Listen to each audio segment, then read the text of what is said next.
Hey, what's up guys? It's Solo, back with another video of Survivalist Invisible Strain. Today I'll be covering a few things when it comes to building community and developing personal relationships with the AI that's in the game. If you're new to the channel or new to Survivalist, please consider smashing that like button, comment on your way out, and subscribe. And if you're already a part of this channel, this is your chance to turn on those post notifications so you can continue getting notifications with recent uploads such as these. Alright, let's get into it. First off, I want to start off with the personality. Now you can randomize the personality, however each personality choices does matter.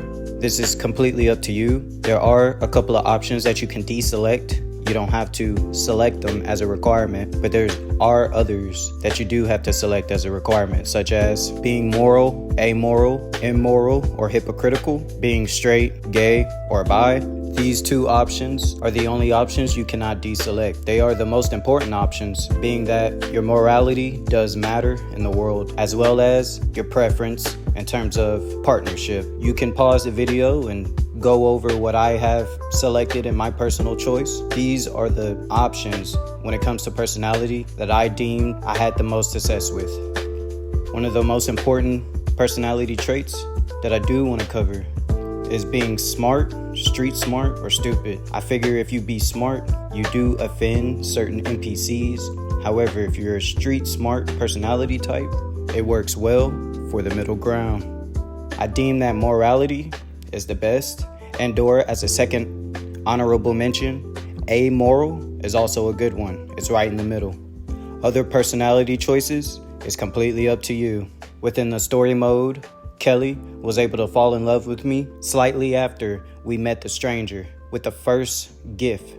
When it comes to developing relationships with your NPCs, you want to make sure you get to know them, such as ask them for their names, ask them what is up, ask them how they're feeling, and ultimately ask them their opinion of you. The more you engage and communicate with your NPCs, friendly, enemy, the more points you get within the developmental point system. Similar to how a tall tale works, every action and every dialogue is recorded in the back end with a point system. You see here, when I give Kelly a surprise that she does not prefer, she feels a type of way which subtracts points. However, once you get to know her, you can check the footnotes and see what she likes. From the moment you start the game, each NPC is going to have their own record of data. The AI algorithm in this game is very intelligent. Once we check the notes, you can see Kelly's traits in terms of personality that we uncovered so far. And we're going to uncover more throughout this guide. However, as far as we know now, she's aggressive, she's flirty, and she's a nerd. A nerd is a good key sense to pick up on when gifting. So instead of giving her a serious novel, like I do here in this example, she's not going to enjoy that novel. However, if I give her a sci-fi fantasy novel, she will personally enjoy it and love you for it because that is a part of her personality. So be careful when gifting NPCs. Make sure you don't gift enemy or friendly NPCs until you get to know them better. A lot of people try to guess what to gift a certain individual, which usually backfires mid to late game. Once we check the notes, you can see that she's in love with me, which should unlock certain dialogues to that individual. You should be able to ask them questions such as age, sexual orientation, and the things they enjoy in life, which makes it easier for you to gift said individual. You also might unlock certain missions in terms of secret missions where they ask you to recover a certain item or meet an existing lover or friend in their past, and if you complete that mission with them, it develops more relationship points, as well as you might end up getting a legendary item at the end of it. Here you can see we unlock the dialogue, let's hang out for a bit, which initiates the dating phase. Make sure you have some drinks with you, whether it's fine wine, but if you're on a budget, go ahead and hit them with that alcohol. As you can see here, we unlocked a new quest.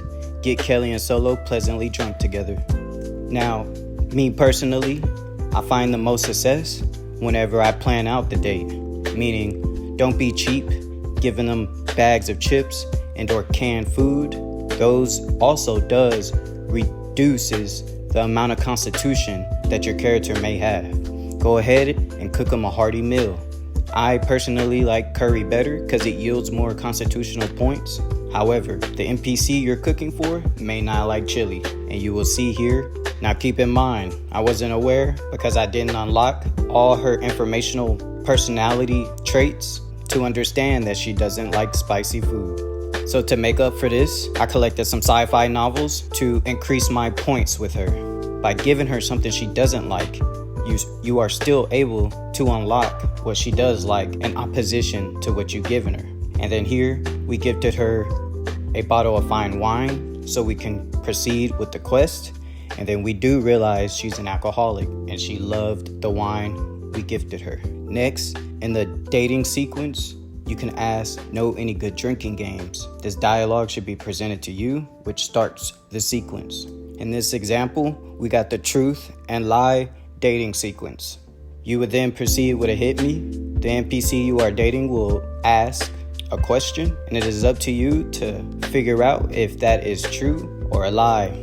You can run out of alcohol to continue the mission, and your opportunity is missed. Indoor, one of you guys might pass out, getting overtly drunk. Here, you can see if you go to your quest log, it will state, have Kelly and Solo get pleasantly drunk.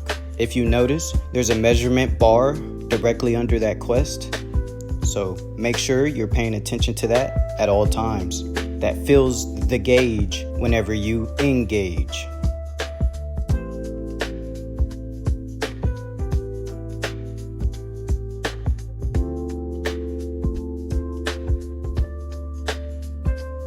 As you can see here, the NPC will state what levels of drunkenness they are currently in by certain dialogues. Kelly says, I wonder what happens if the infected eat you when you're drunk. Do they absorb the alcohol? I bet they're angry drunks, like super aggressive. You want to fight? Come on then, let's have a fight. And you will also notice that they will show physical signs of being drunk in addition to their vocalizing.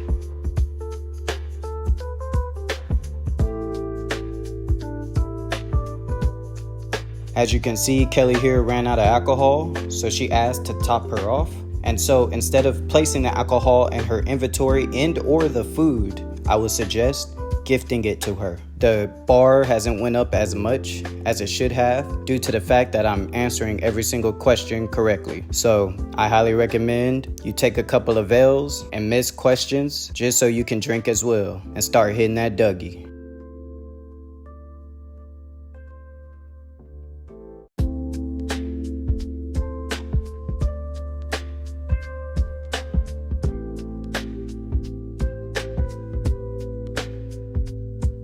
As you can see here, we completed the quest.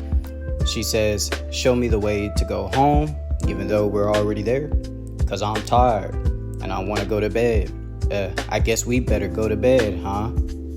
And then we end the date off with a hug that I cannot show in this guide. If you know, you know. As well, after this dating sequence, you will develop a significant amount of points so that you will unlock extra dialogue with that individual. You see here, I unlocked the dialogue that asks, where could we get extra supplies? Kelly states, best place would be Utopia Park. It's an old trailer park northwest of Moose Valley. Got built in a hurry for the miners who used to work up there. Not the biggest town around here, but it's bigger than Whiskey Crossing. It's important to unlock these dialogues and quests. When it comes to allies, same recommendation applies.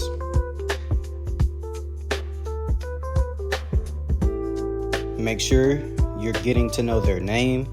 Ask them the what's up dialogue option whenever it's available. Look for work for them. There are certain mission requests such as hunting, feeding a community, fisticuffs. That's personally my favorite one, as well as other things like sabotaging NPCs that they do not like and or they may ask for help when it comes to an enemy community that they're currently in war with. If you apply the same steps from earlier, with the exception of the dating sequence for these communities, you should be able to build a relationship with them close enough and also build a reputation so that they gain trust by you and you can collect those points asking them to join you. every community is different. So mind you, you may have different selections to choose from, which works for different communities. However, whenever you create the alliance, they will go from orange, which is neutral, to blue, which is allied. Once allied, you can ask the entire community to follow you. Like I mentioned earlier,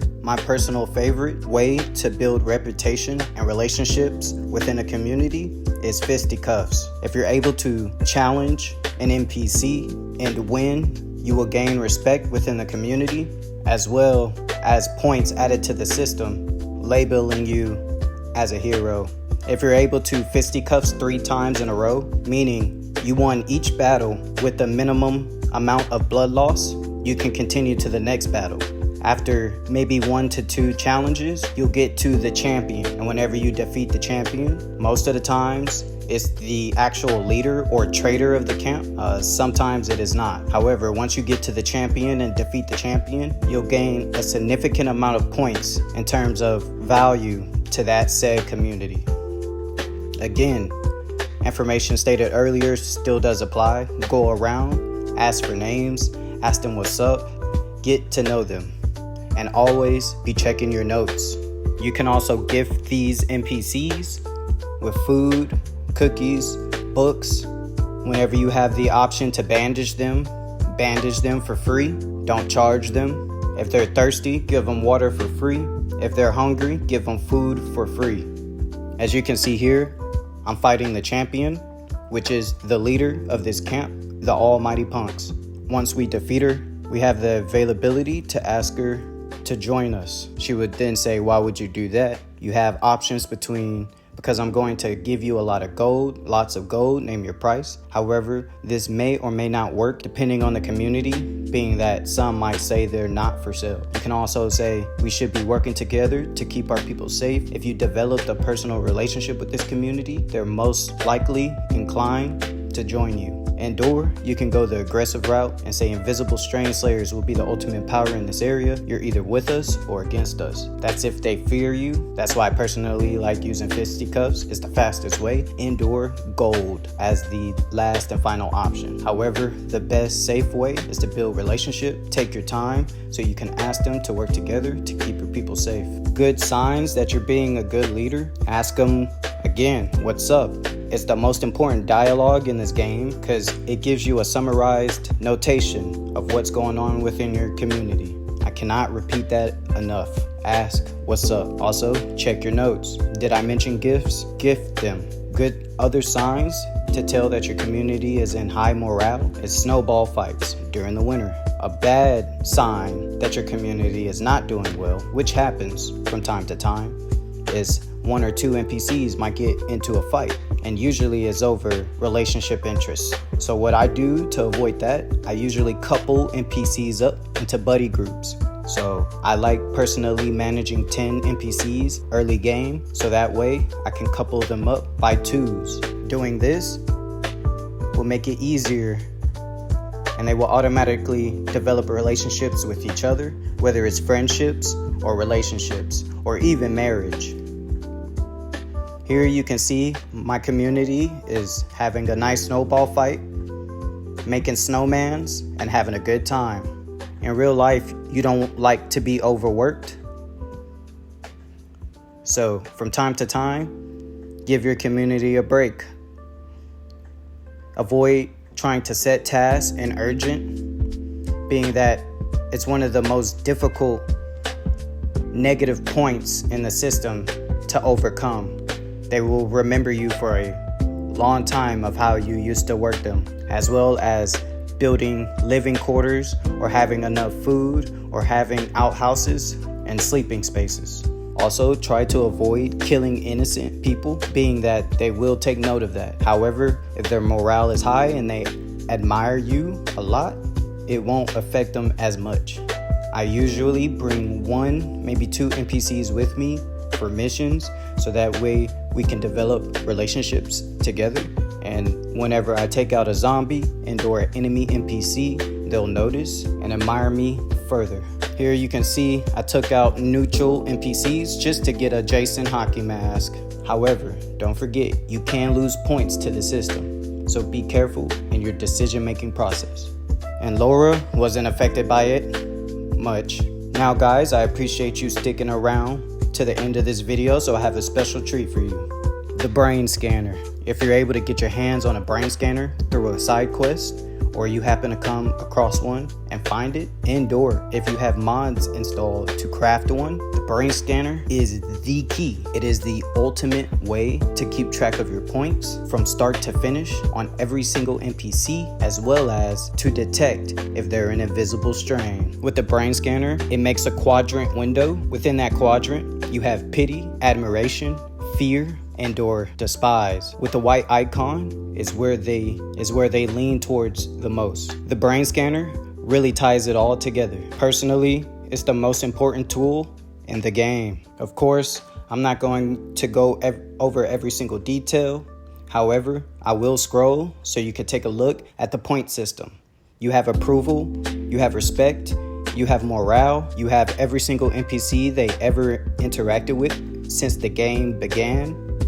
And then you have a summary history towards the bottom. As well, on the top of your screen, you have a detection percentage, if they're an invisible strain or not, and or if they're more likely to turn into an invisible strain. I personally believe, however, I cannot confirm this because there's still a lack of information on the game, and I believe the developer wants us to figure it out as players, but I believe the more negative points you accumulate, it increases that percentage rate of an invisible strain. After taking a look at every individual in my community thus far, overall, I think we're doing a pretty well job. And if you follow this guide and practice on accumulating positive points versus negative points, you should be in the same good standing. All right, guys, now it's time for you all to be in the hot seat.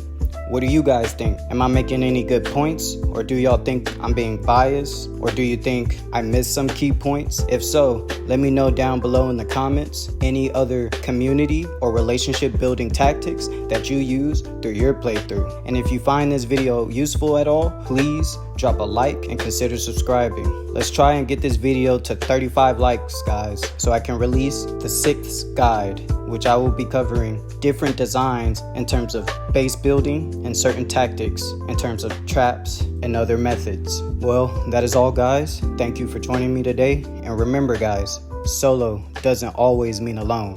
It's surviving the noise and silence. Have a good weekend.